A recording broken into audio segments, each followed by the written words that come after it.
আজ চলে গেছিলাম ব্যান্ডেল। কেন গেছিলাম সেটা বলছি। তার আগে জানাই মেরি ক্রিসমাস আর বাংলায় শুভ বড়দিন।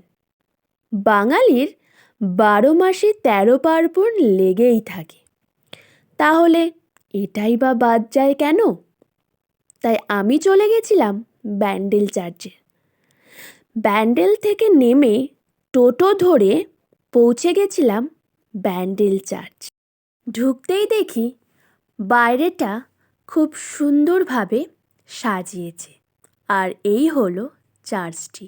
তারপর ভেতরে ঢুকে গেলাম। বাগানের দিকটা একটু পরে দেখাই, তার আগে দেখাই চার্চের ভেতরটা। এই হলো চার্চ, আর এখানে তোমরা ধূপ জ্বালতে পারো। তারপর ঢুকে গেলাম চার্চের ভিতরে। নানান ছবি দিয়ে চার্চটিকে সাজানো। আর তারপর পৌঁছে গেলাম আরও একটি সুন্দর জায়গায়, যেটা খুব সুন্দরভাবে সাজানো। আর এটা ইচ্ছামতী নদী, যেখানে মনের ইচ্ছা পূরণ হয়। কথাটা কতটা সত্য আমি বলতে পারবো না।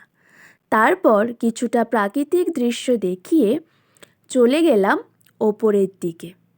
যদিও ওপরে ছবি তোলা বা ভিডিও করা কোনোটিই অ্যালাউ ছিল না, তাই ওপরের মন্দিরটা আর দেখাতে পারলাম না। তবে খুবই সুন্দর ছিল ওপরের মন্দিরটিও।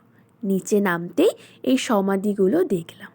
তারপর এগিয়ে গেলাম প্রেয়ার হলের দিকে। ওই যে ছবি তোলা নিষিদ্ধ।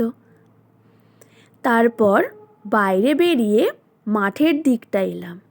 চারিদিকে শুধু গাছপালা আর যীশুখ্রিস্টের বিভিন্ন মূর্তি।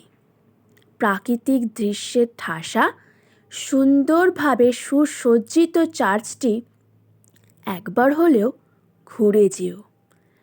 তারপর পৌঁছে গেছিলাম আরও একটি রুমে, যেখানে রাখা ছিল এই কাঠটি। এটি কিসের কাঠ? এটি হলো পর্তুগিজ জাহাজের মাস্তুল।